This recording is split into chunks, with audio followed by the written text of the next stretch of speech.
pessoal, o vídeo de hoje vai ser sobre esse amplificador, esse módulozinho, né, de amplificador classe D sem filtro, né? Na verdade eu não conhecia amplificadores sem filtro. Eu vi esse módulo pela primeira vez sendo mostrado no canal do André Quintal, né, que é um dos canais que eu sigo. Eu decidi repetir o vídeo que ele fez, tentar entender melhor sobre esse amplificador, desse tipo de amplificador sem filtro que eu não conhecia. Eu tinha que aparecer em algum momento, então eu resolvi aparecer logo hoje.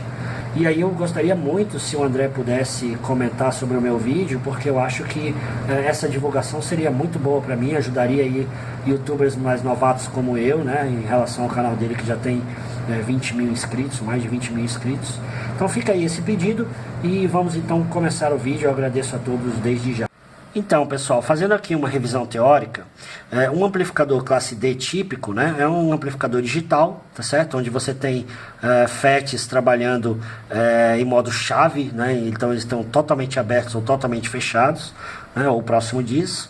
E você tem uma estação PWM, né, você compara com um dente de serra, o seu sinal de entrada, e isso vai acabar te gerando ali um PWM, que não é, né, que é um sinal pulsante, que não é grandes novidades para ninguém, imagino eu. E aí você tem aqui um filtro, né, LC, que depois você entrega, você tira o DC e entrega ao alto-falante. Então esse aqui seria um amplificador classe D half-bridge, né? Então aqui a gente tem isso que a gente falou, né? Você tem a comparação do dente de serra, da onda triangular, na verdade, com o seu sinal de entrada, e você vai gerando um pulso modulado em largura, em alguns momentos mais largo, em outros momentos mais curto, né? Mais fino, e assim você vai modulando o seu sinal. Uma evolução dele, né, do half-bridge é o cenário onde você tem ele full bridge, que na verdade você tem dois half-bridges e eles são complementares, né? Então um trabalha de maneira inversa ao outro, né? E aí com isso você tem, por exemplo, formas de onda assim, né?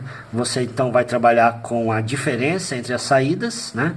E aí enquanto uma sobe a outra desce, e você tem então a diferença entre elas com 2 vezes mais amplitude na saída, tá certo? Então essa aí foi uma revisão básica sobre o classe D típico. Então o que acontece? Se você fosse entregar essa forma de onda exatamente como ela está ao alto-falante, você teria grandes variações de corrente, porque essa amplitude é muito grande e a largura do pulso também colabora para que você tenha um valor de corrente muito grande. Essa corrente de ripple seria muito ruim para o alto-falante. O alto-falante não teria capacidade de lidar bem com essa grande corrente ali na frequência de chaveamento, tá certo? Então é por isso que se torna obrigatório o filtro, né? Como o filtro é uma coisa que acaba gerando mais componentes e custo, obviamente, para o projeto e também espaço, né? Então o pessoal estudou uma possibilidade para fazer um amplificador digital que não necessitasse de filtro, né?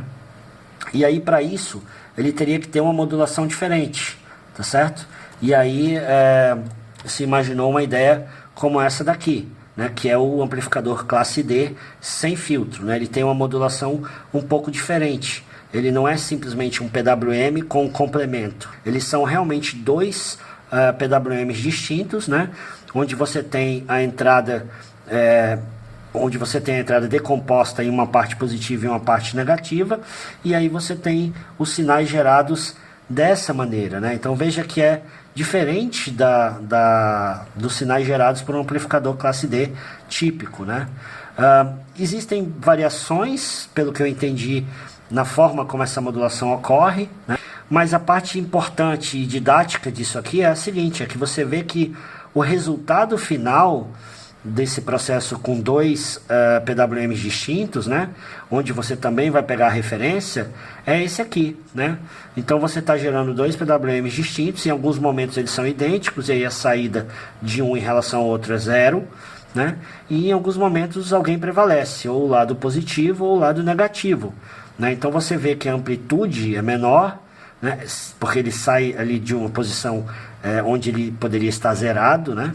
Então esse tipo de modulação permite que aquela corrente que a gente tinha mencionado, a corrente de ripple, ela fique dentro de parâmetros aceitáveis para você poder entregar esse sinal diretamente ao seu alto-falante. né? E claro, você vai ter alguns efeitos colaterais e alguns cuidados que você vai ter que tomar.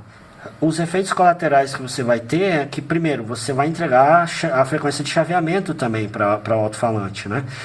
Isso não é um problema muito sério, porque, por exemplo, imaginando 100K ou 200K de frequência de chaveamento, o seu alto-falante não vai vibrar nessa velocidade, né? Então isso já vai ser atenuado por uma questão puramente mecânica no alto-falante.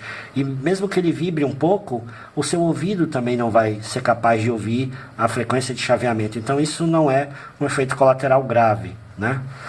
Um outro efeito colateral, esse sim talvez mais grave, é que como você está mandando pulsos para o alto-falante sem filtrar, né, esse cabeamento aí vai ser uma fonte de ruído, de interferência eletromagnética muito grande. Então, não é aconselhado usar em cenários onde você tem a sensibilidade de RF, né? Então, assim, o link para esse documento, para esse site que eu estou olhando aqui, eu vou colocar na descrição, vou colocar um outro PDF também. E olhando aqui para esse gráfico da forma como a gente está vendo, já é possível dizer que para um amplificador classe D sem filtro, a gente não vai ver um senoide na saída, né? O que a gente vai ver é algo semelhante a isso aqui, né? Pulsos retangulares, mais curtos e mais longos, e a diferença entre eles vai ser algo assim, né? Uma predominância de pulsos aqui para o lado negativo, uma predominância de pulsos para o lado positivo quando o sinal for positivo, e é isso que a gente espera, tá? Então a gente vai montar um setup para ver se a gente consegue ver isso e ver se a gente consegue validar um pouco essa teoria na prática, né? Então vamos lá. Sobre o setup que a gente vai montar, o que a gente vai fazer? A gente vai pegar um módulozinho, né, do PAM8610, que é esse cara que está aqui, ó, que eu posso mostrar aqui para vocês, tá vendo esse módulozinho aqui? A gente vai pegar esse módulo, tá certo? E a gente vai ligar ele então numa fonte de bancada de 12 volts, tá certo? Essa fonte aqui, ela tem um aterramento aqui, tá? E a gente vai ligar então na entrada do sinal o gerador de função, e no osciloscópio a gente vai então medir tanto a saída positiva, né, porque aqui a gente sabe que é um full bridge, então ele vai ter uma parte positiva e uma parte negativa. A gente vai ligar então uma das probes no positivo, uma das probes no negativo, e o terra a gente vai ligar no terra da fonte. Você tem que tomar cuidado para que os seus terras não curto-circuitem. No vídeo do André, por exemplo, a primeira pergunta que eu fiz para ele é se ele não estava, por exemplo, ligando o aterramento do osciloscópio na saída negativa do PAM, né? Porque como a gente viu aqui, essa saída, um dos dois lados dela pode oscilar entre 0 e 12, quer dizer, o fato de você ter menos aqui não significa que isso aqui é terra, né? Isso aqui pode chegar a 12 volts, então se você ligar esse aterramento aqui e se a sua fonte também estiver aterrada, o que você vai estar fazendo é dando um curto, né, nessa saída aqui do sistema. O PAM tem proteção interna e tal, mas aí isso poderia estar bagunçando a saída, né? Outra alternativa seria você usar, por exemplo, como gerador de sinal, um celular, por exemplo, né? Você usa o celular, a bateria, ele não está conectado ao aterramento de forma nenhuma, e aqui você usa uma bateria de 12 volts também, que também não está aterrada em nada. E aí tanto faz, o seu aterramento do seu osciloscópio agora você poderia colocar aqui sem gerar curto nenhum. É interessante colocar esse sinal de entrada para a gente trigar nele, né? Inclusive no vídeo do André Quintal, um inscrito do canal dele lá, Álvaro Romanelli, ele menciona isso, né? Fala assim, tenta usar a entrada como trigger, e realmente ajuda bastante. Então, pessoal, uma coisa que já chama atenção logo de início, quando você monta o setup, é a quantidade de ruído.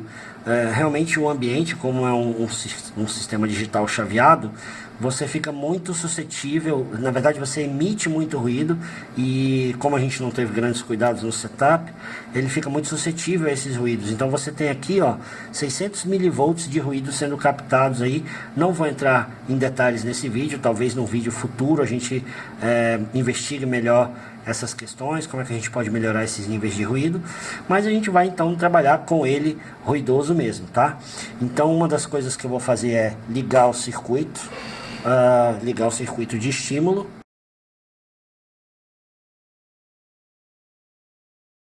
Né, que aqui é o meu gerador. Então você vê que agora ele já tem esse ruído, é bastante chato, eu vou tentar ser rápido aqui. Né? A gente tem a amplitude desse sinal bastante baixa, então eu vou colocar aqui em 5 milivolts. Você vê que em 5 milivolts o ruído é bastante grande, né?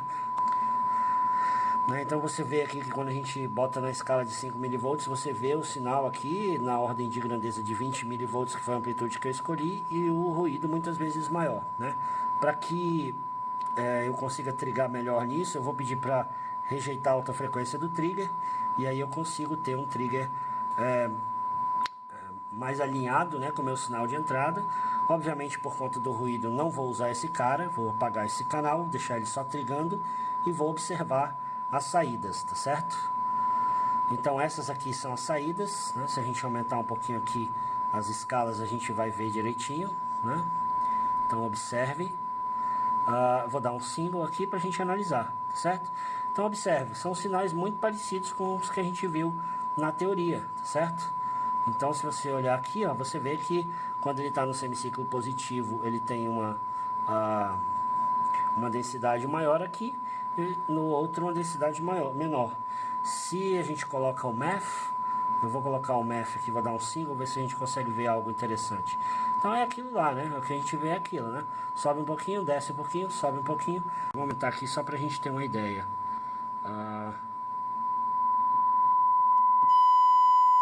Então, se a gente vier aqui, e vou mexer na frequência também.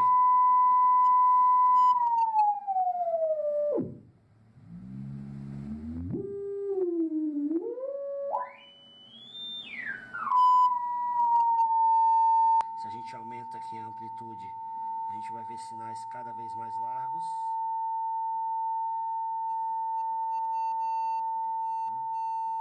Então você tem sinais mais largos aqui, né?